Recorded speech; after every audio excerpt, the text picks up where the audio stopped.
ఈ యొక్క విశ్వావసునామ సంవత్సరంలో అందరికీ ఎలా ఉండబోతుంది, ఈ యొక్క విశ్వావసునామ సంవత్సరంలో జరగబోయే ఫలితాలన్నీ ఎలా ఉంటాయి, ఎవరు రాజు ఎవరు మంత్రి అవన్నీ కూడా మనం తెలుసుకొని, సముద్ర జలాల్లో పడుతున్న వర్షాలు ఎలా ఉంటుంది, పర్వతం మీద పడుతున్నటువంటి వర్షాలు ఎలా ఉంటుంది, మూడాలు కత్తెర ఇవన్నీ కూడా తెలుసుకోబోతున్నాం. మకర సంక్రమణం గురించి కూడా తెలుసుకోబోతున్నాం. శివాయ గురవే నమః. శ్రీ గురుభ్యో నమః. సదాశివసమారంభాం శంకరాచార్య మధ్యమాం అస్మదాచార్య పర్యంతాం వందే గురు పరంపరాం. ఈ యొక్క పంచాంగ శ్రవణం వల్ల వచ్చే ఫలితాన్ని కూడా మనం చెప్తున్నాం. శ్రీ కళ్యాణ గుణావహం రిపుహరం దుస్వప్న దోషాపహం గంగా స్నాన విశేష పుణ్యబలదం గోదానతుల్యం నృణాం ఆయుర్వృద్ధిత్తమం శుభకరం సంతాన సముత్ప్రదం నానాకర్మ సుసాధనం సముచితం పంచాంగమాకర్ణీరాం. దీని యొక్క అద్భుతమైనటువంటి ఏ విధమైనటువంటి దోషం ఉన్నా అందరూ కూడా ఆయురారోగ్య ఐశ్వర్యాలతో ఉండాలని ఈ యొక్క పంచాంగ శ్రవణాన్ని మనం చేయబోతున్నాం. ఈ సంవత్సరం రాజుగా రవి ఉంటున్నారు.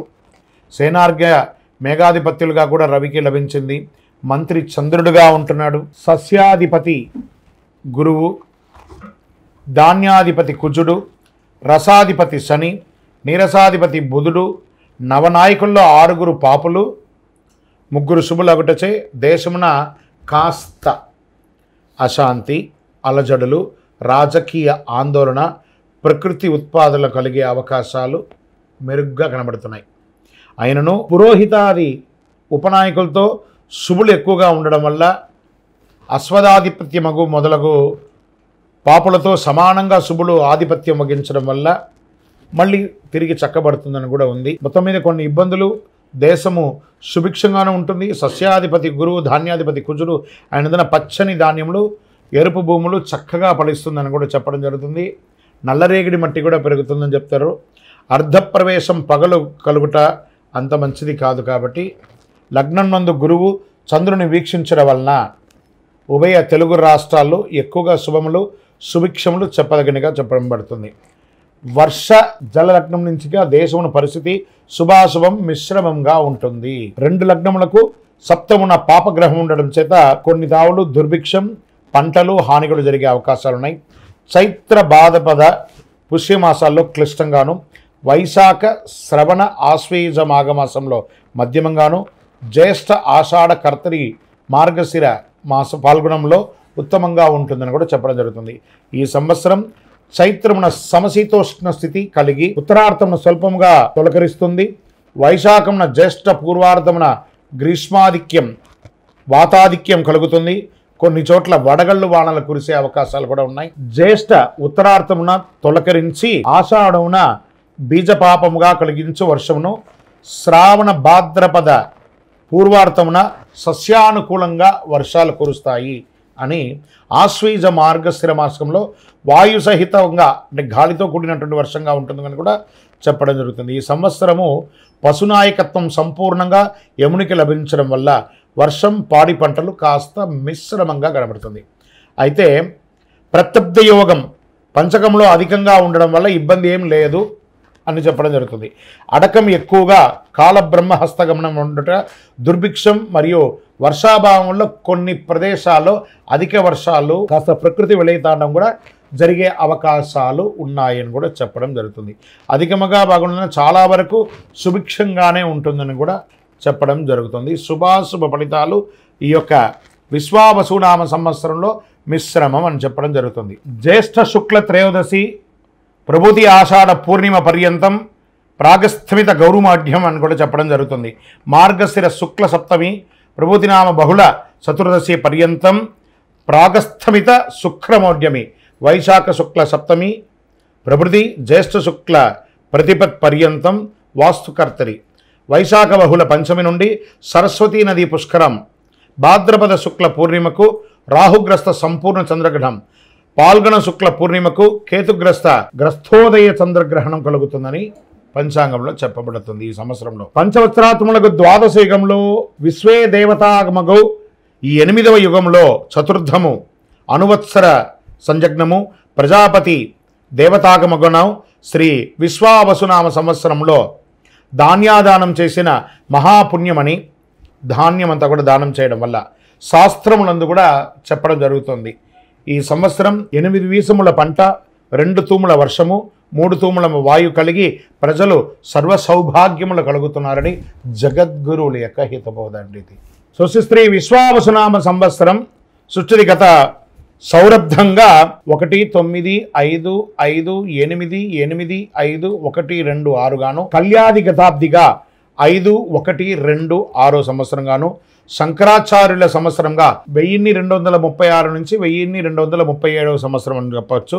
విక్రమాదిత్య సంవత్సరం 2082, శాలివాహన శక శతాబ్ది 1947, ఆంగ్ల శకాబ్ద 2025-27, భారతదేశ స్వాతంత్ర్యాబ్ది 78, సృష్ట్యాది అహర్గణ 7140416892 సంవత్సరంగాను, కలి అహర్గణ 18722299 గాను, విశ్వావసునామ సంవత్సరం పొడవు 354 రోజులుగా నిర్ణయించడమైంది. ఇది నిర్ణయించడం కదా, అలా వస్తుంది. ఆదత్రేయ ఫలం నిరుపతే చాంద్ర సౌరమానాభ్యాం విశ్వావసునామ సంవత్సర ఫలం అంటారు దీన్ని. ప్రభవాదిగా 39వ సంవత్సరం విశ్వావసు, విశ్వేశాం వసు యసత్, అందరికీ ధనం కలిగిస్తుంది.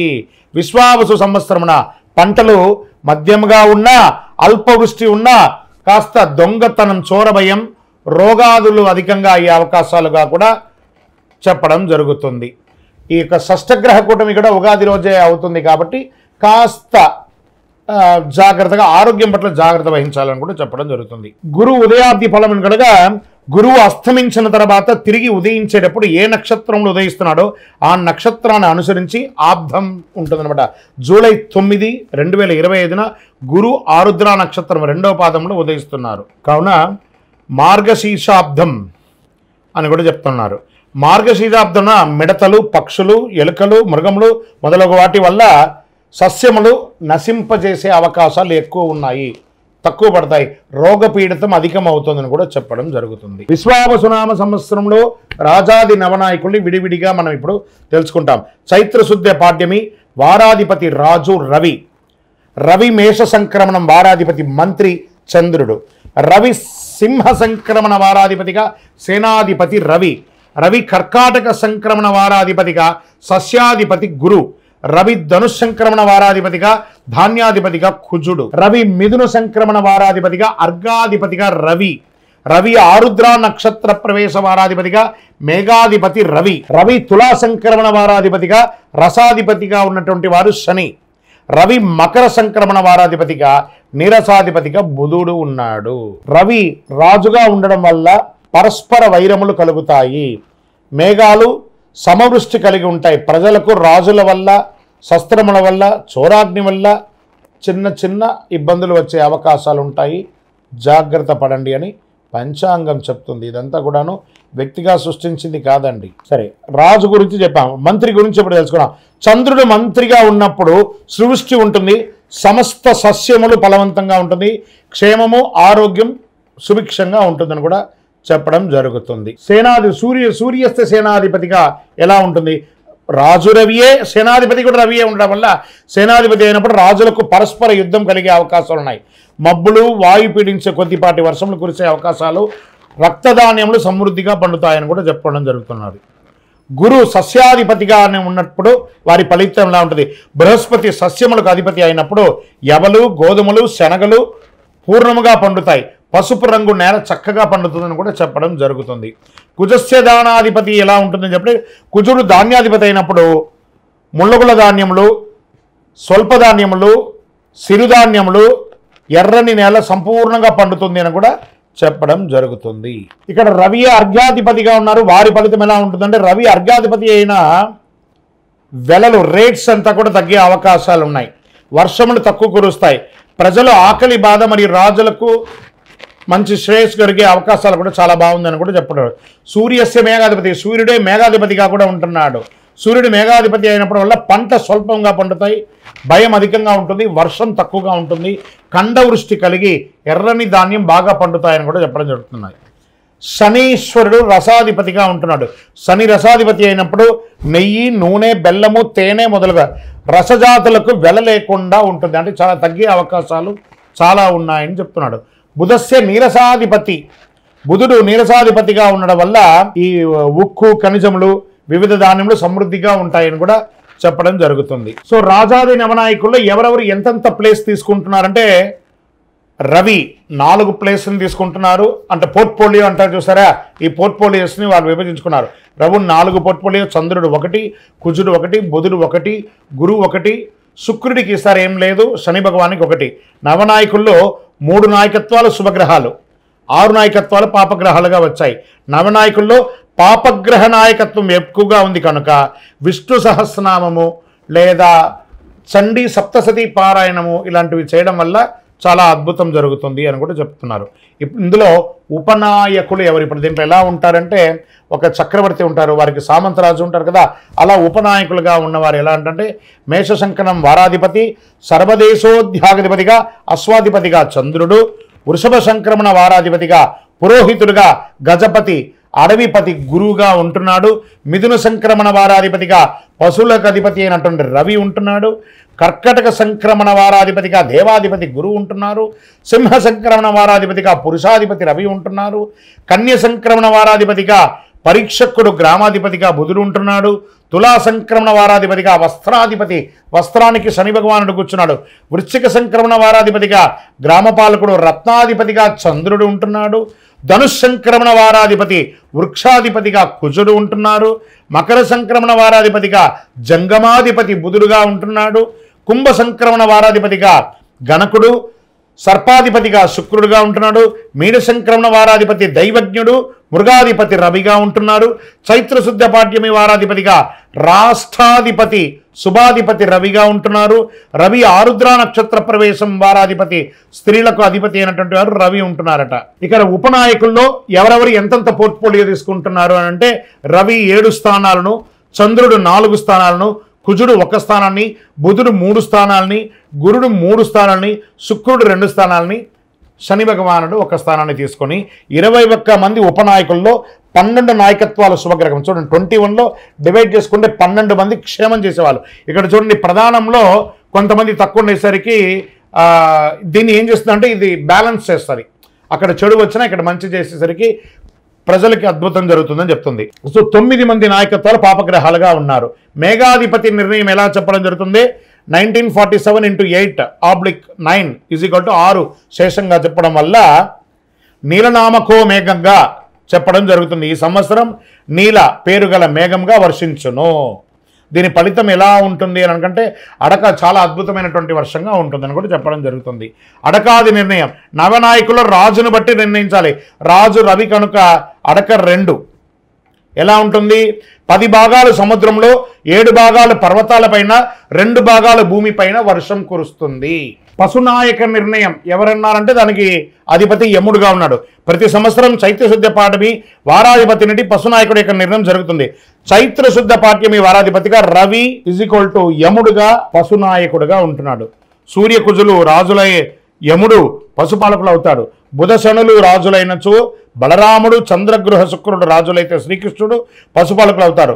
యముడు పశుపాలకుడు అయితే పశునాశనం జరిగే అవకాశాలు ఉన్నాయి, జాగ్రత్త పడండి. బలరాముడు పశుపాలకుడు అయితే వానలు బాగుంటుంది, గోపాలుడు పశుపాలుడు అయితే గోవులు పాలించబడతాయి. ఓకే, ఈ సంవత్సరం వచ్చే పుష్కరం దేనికి ఏ నదికి వస్తుందంటే సరస్వతీ నదికి పుష్కరాలు వస్తున్నాయి. 14 మే 2025 బుధవారం శ్రీ విశ్వావసునామ సంవత్సరం వైశాఖ బహుళ విధియ నాడు గురువు రాత్రి 9:21 మిథున రాశి ప్రవేశం చేయడం వల్ల పుష్కర స్నాన ఆరంభం గురువారం అరుణోదయ వేళ నుండి అని చెప్పారు.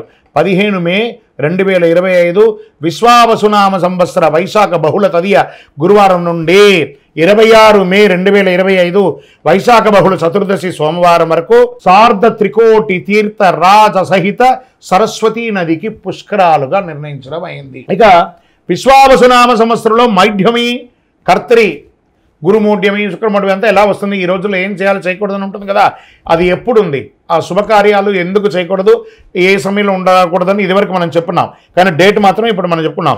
శ్రీ గురుమౌఢ్యమి జూన్ 9 2025 నుండి జూలై 9, 2025 వరకు శ్రీ విశ్వావసునామ సంవత్సర జ్యేష్ఠ శుద్ధ త్రయోదశి సోమవారం నుండి ఆషాఢ శుద్ధ చతుర్దశి బుధవారం వరకు గురుమౌఢ్యమి ఉంటుంది. శుక్రమౌఢ్యమి నవంబర్ 26, 2025 నుండి ఫిబ్రవరి 17, 2020 వరకు శ్రీ విశ్వావసునామ సంవత్సరం మార్గశిర శుద్ధ షష్ఠి బుధవారం నుండి మాఘ బహుళ అమావాస్య మంగళవారం వరకు శుక్రమౌఢ్యమి. ఆల్మోస్ట్ ఆల్ ఒక 3 నెలలు ముహూర్తాలు ఉండవు. నవంబర్ నుండి మొదలు పెడితే ఫిబ్రవరి వరకు. కాబట్టి వివాహం, గృహప్రవేశం అవన్నీ చేసుకోవాలనుకున్న వాళ్ళు మంచి సమయం చూసుకొని ఇవన్నీ చేసేసుకోండి. సరే, వాస్తుకర్తరి ఎప్పుడు వస్తుంది? వాస్తుకర్తరి ప్రారంభం రవి భరణి 3వ ప్రవేశం మే 4, 2025. వాస్తుకర్తరి పరిసమాప్తం రవి రోహిణి 2వ ప్రవేశం మే 28, 2025. శ్రీ విశ్వావసునామ సంవత్సర వైశాఖ శుద్ధ సప్తమి నుండి జ్యేష్ఠ శుద్ధ పాడ్యమి వరకు వాస్తుకర్తరి ఉంటుంది. ఈ సమయాల్లో ఏ విధమైనటువంటి శుభకార్యాలు చేయకూడదు అంటారు. రవి ఆరుద్ర నక్షత్రం ప్రవేశం ఎలా ఉంటుందంటే జూన్ 22, 2025 రవి ఆరుద్ర 1 మధ్యాహ్నం 2 గంటల 10 నిమిషాలకి రవి ఆరుద్ర నక్షత్ర ప్రవేశం. విశ్వావసునామ సంవత్సర జ్యేష్ఠ శుద్ధ బహుళ ద్వాదశి నాడు రవి ఆరుద్ర నక్షత్ర ప్రవేశం చేస్తుంది. తిథి బహుళ ద్వాదశి ఉత్తమం, వారం ఆదివారం పశుపక్షం, నక్షత్రం భరణి దానివల్ల అశుభం, యోగ సుకర్మం సువృష్టి, కరణం బాలువ సువిక్షం, లగ్నం తుల వృష్టి, పగలు రాత్రి ఫలం పగలు, సస్యనాశనం. పై 7 అంశాల్లో 4 అంశాలు అనుకూలంగా ఉండడం వల్ల రవి ఆరుద్ర నక్షత్ర ఫలితాలు ఈ సంవత్సరం శుభప్రదంగా వర్షాలు కురుస్తాయని చెప్పడం జరుగుతుంది. గ్రహణాలు ఈ సంవత్సరంలో ఎప్పుడుంది? సంపూర్ణ చంద్రగ్రహణం సెప్టెంబర్ 7, 2025 రాత్రి 11 గంటల 41 నిమిషాలకి భాద్రపద శుద్ధ పౌర్ణమి ఆదివారం పూర్వాభాద్ర నక్షత్ర కుంభరాశిలో సంపూర్ణ చంద్రగ్రహణం ఉందని చెప్పబడుతుంది. చంద్రగ్రహణం మొదలు రాత్రి 9 గంటల 55 నిమిషాలకి, సంపూర్ణ గ్రహ ప్రారంభం రాత్రి 10 గంటల 55 నిమిషాలకి, గ్రహణ మధ్యకాలం రాత్రి 11 గంటల 41 నిమిషాలకి, సంపూర్ణ గ్రహణ అత్యంత కాలం రాత్రి 12 గంటల 24 నిమిషాలకి, చంద్రగ్రహణ సమాప్తి 1 గంట 26 నిమిషాలకి అని చెప్పడం జరుగుతుంది. గ్రహణ గోచార ధనుసు, కన్యా, వృషభ, మేషరాశులకు శుభం, మకర, తుల, సింహ, మిథున రాశులకి మధ్యమం, కుంభ, వృశ్చిక, కర్కాటక రాశి వారికి అశుభంగా ఉంటుంది. జాగ్రత్త పడండి. తర్వాత సంపూర్ణ చంద్రగ్రహణం లాగే పాక్షిక చంద్రగ్రహణం కూడా ఉంది. మార్చి 3, 2026 సాయంత్రం 5 గంటల 3 నిమిషాల నుండి సాయంత్రం 6 గంటల 22 నిమిషాల వరకు విడుపవుతుందని కూడా చెప్తుంది. పాల్గొన శుద్ధ పౌర్ణమి మంగళవారం పుబ్బా నక్షత్రంలో సింహరాశిలో పాక్షిక చంద్రగ్రహణం ప్రారంభం మధ్యాహ్నం 3 గంటల 20 నిమిషాలకి, గ్రహ మధ్యకాలం సాయంత్రం 6 గంటల 3 నిమిషాలకి, చంద్రోదయం సాయంత్రం 6 గంటల 22 నిమిషాలకి, పాక్షిక గ్రహణ అంత్యకాలం సాయంత్రం 6 గంటల 47 నిమిషాలకి. ఈ గ్రహణం అధిక శాతం పగటి కాలంలో పడుతుంది. చంద్రోదయమైన తర్వాతనే పాక్షిక గ్రహణం అంత్యకాలం కనబడడం అవకాశం ఉంది. పగటి కాలంలో వచ్చే చంద్రగ్రహణం ప్రాముఖ్యత తక్కువ. గ్రహణ గోచారం మిథున, మీన, వృశ్చిక, తులారాశులకి శుభం, కర్కాటక, మేష, కుంభ, ధనుసు రాశి గారికి మధ్యఫలం, సింహ, వృషభ, మకర, కన్యా రాశులకి అశుభంగా చెప్పడం జరుగుతుంది. గ్రహణ దోషం ఉన్నవారు చంద్రగ్రహణం నందు వెండి నాగ పడగ కానీ లేదా చక్కగా ఒక బ్రాహ్మణులకి ఒక సాహిత్యం కానీ ఇచ్చి నమస్కారం చేసుకొని ప్రాయచిత్తం చేసుకోవచ్చు అని కూడా చెప్పడం జరుగుతుంది. శ్రీ విశ్వావసునామ సంవత్సరం సంక్రాంతి పురుష లక్షణం అని కూడా చెప్పచ్చు. జనవరి 14, 2026 బుధవారం నాడు రవి ఉత్తరాషాఢ 2 రాత్రి 8 గంటల 12 నిమిషాలకు మకర సంక్రమణం చేపడుతుంది. జనవరి 14, 2020 నాటి పంచాంగంలో బుధవారం పుష్యమి నక్షత్రం బహుళ ఏకాదశి సాయంత్రం 5 గంటల 5 నిమిషాలకి, అనురాధ రాత్రి 2 గంటల 30 నిమిషాలు, గంట రాత్రి 8 గంటల 3, భలవ సాయంత్రం 5 గంటల 5, కౌలవ తెల్లవారుజామున ఉదయం 6 గంటల 10 నిమిషాలకి, పక్షం బహుళ, దేశ సుభిక్ష క్షేమారోగ్యం కలిగి అద్భుతంగా ఉంటుంది. తిథి ద్వాదశి సుఖము, వారం బుధవారం కావున సంక్రాంతి పురుషుడు, మందాకిని నామం కలిగి ఉండడం, రాజులకు ఉపద్రవాలు కలిగే అవకాశాలున్నాయి. కుంకుమ స్నానం చే శుభం కలుగుతుంది. చిత్రవస్త్రములు, శంఖచంద్రములు ధరలు కలిగే అవకాశాలున్నాయి. కరణం కౌలవ కరణం కనుక పసుపు వస్త్రధారణ వల్ల, యుద్ధజన కాలంలో కుంకుమ గంధ లేపనం వల్ల ఆకలి ఎక్కువ అవుతుంది. స్త్రీ పురుషులకు గొడవలు అయ్యే అవకాశాలు ఎక్కువ కనబడుతున్నాయి. వెండి ధరించడం వల్ల వెల పెరుగుతుంది.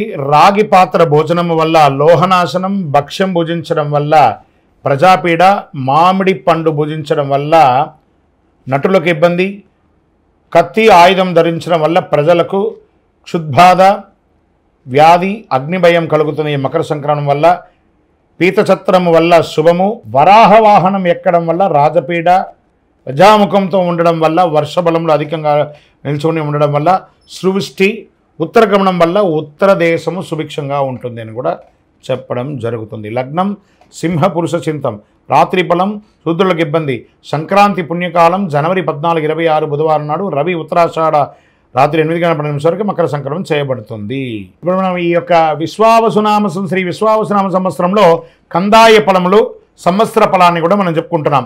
అశ్విని నక్షత్రం కందాయ ఫలంగా 304, భరణీ నక్షత్రం 611, కృత్తికా నక్షత్రం 123, రోహిణీ నక్షత్రం 400, మృగశిర నక్షత్రం 712, ఆరుద్ర నక్షత్రం 224, పునర్వసు నక్షత్రం 501, పుష్యమి నక్షత్రం 013, ఆశ్లేష నక్షత్రం 320, మకా నక్షత్రం 602, పుబ్బా నక్షత్రం 114, ఉత్తరా నక్షత్రం 421, హస్తా నక్షత్రం 703, చిత్తా నక్షత్రం 210, స్వాతి నక్షత్రం 522, విశాఖ నక్షత్రం 004, అనురాధ నక్షత్రం 311, జ్యేష్ఠ నక్షత్రం 623, మూలా నక్షత్రం 100, పూర్వాషాఢ నక్షత్రం 412, ఉత్తరాషాఢ నక్షత్రం 724, శ్రవణ నక్షత్రం 201, ధనిష్ఠ నక్షత్రం 513, శతభిష నక్షత్రం 020,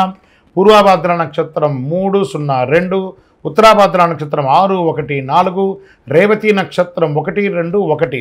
శ్రీ విశ్వావసునామ సంవత్సరం చైత్రశుద్ధ్య పాడ్యమి 1 ఆదివారం, 1 రేవతి నక్షత్రం, 27 ఇంద్రయోగం, 26 భవకరణం, 1 మొత్తం 56. విశ్వావసునామ సంవత్సరానికి వచ్చిన పదం బేసి సంఖ్య ధనలాభం, సరి సంఖ్య సమఫలం, 0 సంఖ్య శూన్యఫలం.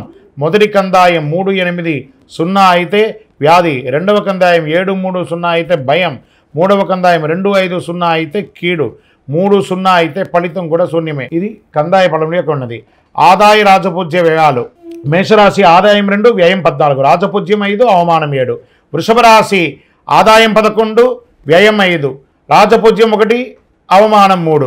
మిథున రాశి వారికి 14 ఆదాయం, వ్యయం 2, రాజపూజ్యం 4, అవమానం 3. కర్కాటక రాశి వారికి ఆదాయం 8, వ్యయం 2, రాజపూజ్యం 7, అవమానం 3. సింహరాశి వారికి ఆదాయం 11, వ్యయం 11, రాజపూజ్యం 3, అవమానం 6. కన్యారాశి వారికి ఆదాయం 14, వ్యయం 2, రాజపూజ్యం 6, అవమానం 6. తులారాశి వారికి 11 ఆదాయం, 5 వ్యయం, 2 రాజపూజ్యం, 2 అవమానం. వృశ్చిక రాశి వారికి 2 ఆదాయం, వ్యయం 14, రాజపూజ్యం 5, అవమానం 2. ధనుసు రాశి వారికి ఆదాయం 5, వ్యయం 5, రాజపూజ్యం 1, అవమానం 5. మకరం వారికి ఆదాయం 8, ఖర్చు 14, వ్యయం, రాజపూజ్యం 4, అవమానం 5. కుంభరాశి వారికి 8 ఆదాయం, వ్యయం 14, రాజపూజ్యం 7, అవమానం 5.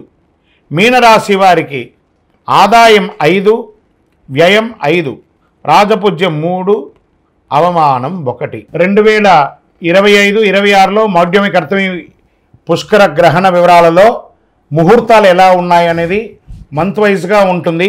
ముఖ్యమైనటువంటి చెయ్యకూడని ముహూర్తాలు చెప్పేస్తాను.